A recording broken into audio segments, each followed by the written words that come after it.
Well, hello dear student. Welcome back once again. In the previous session, we had created the database successfully.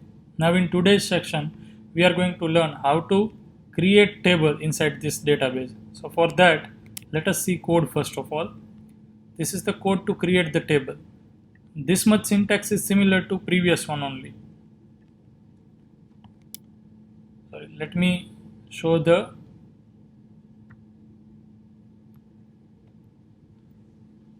So let us see the program to create the table. So this is the program to create the table. So this much of syntax is similar to previous program. First of all, we are defining three variables for server name, username and password. And server is in our case, since we are hosting the local only, that is why localhost. Username is by default root and password is empty. And then database name is UHV4. Since we are going to create the table in UHV4 database, so we are giving the database name is UHV4. Now first of all, we are going to create the connection using this syntax. $con is the variable to create the connection. MySQL underscore create is the connect is the method to connect the database with the database this. So over here, fourth argument added, this is database name.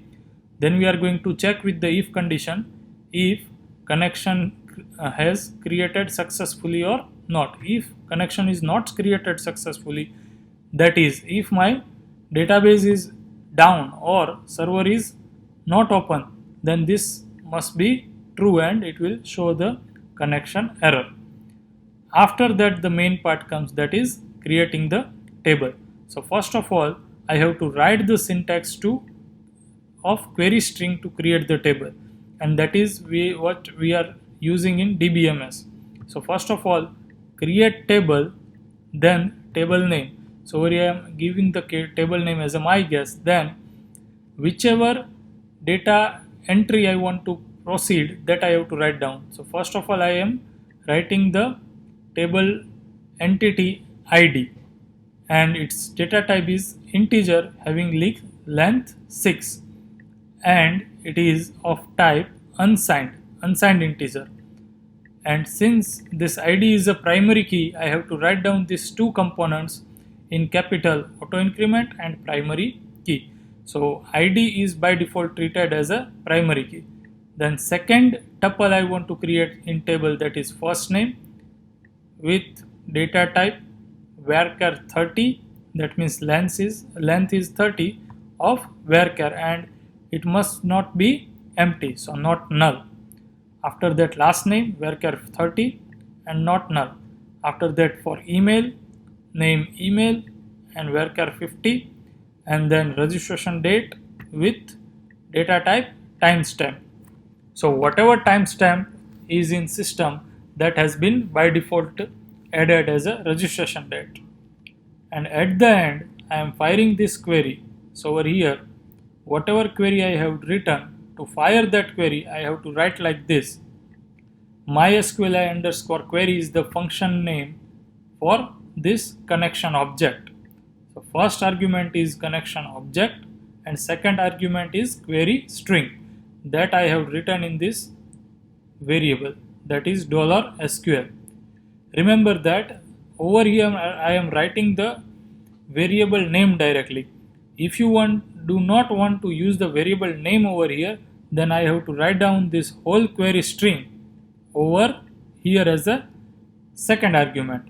And if I do not want to write variable name over here for connection also, then I have to write down the whole connection string, that is this one over here.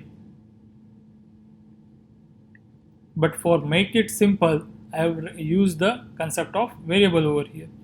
And if this function returns true, that is my query is fired on the database UHV4 and this table is created, then I print the echo message that this particular table is created successfully. Else I print the error message with calling MySQL underscore error function, and at the end I am closing the connection. So first is creating the connection, second write down the query string, fire that query string, and at the end close the connection. Total in 4 parts this program is divided. Now let us see the output. I have to run this program, create table, to fire the query string to create the table. So it says that table successfully created. Now let us see visually also.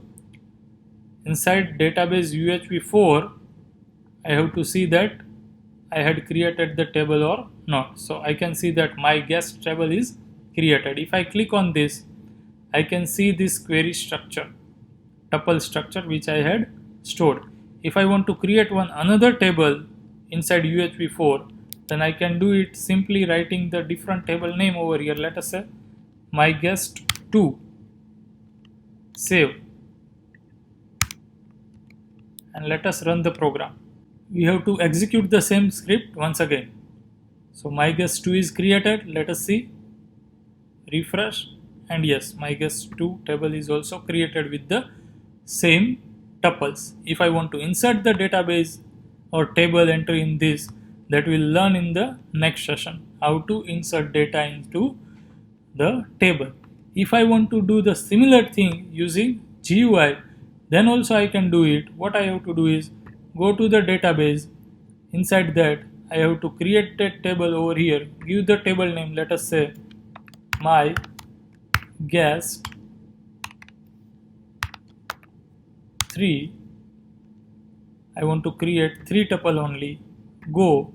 So it will give me the option to enter the details of tuple. ID integer having length, let us say maximum ID can be of 3 digits. So I write down 3, and after that, if I want to create it primary key, then I have to tick it. So it will say me that, do you want to make it primary key? So yes, I want to make it. Go for it, and rest of the thing we have to make it by default. Then I can write down name, date, or whatever you want. Name is of type text or varchar, whatever you want. Date is of type date. For name, let's say text length 20. For date, you do not have to write any length. That's it. The other things we have to kept it by default. Save, and this table is also created. You can see over here my guest 3 table is also created inside this UHV4 database. Of course it is empty. We have to write the program to insert the data. So that's it, friend. In today's session we learn how to create the database and how to create table inside the database. In next session we are going to learn how to insert the data table entry. Thank you.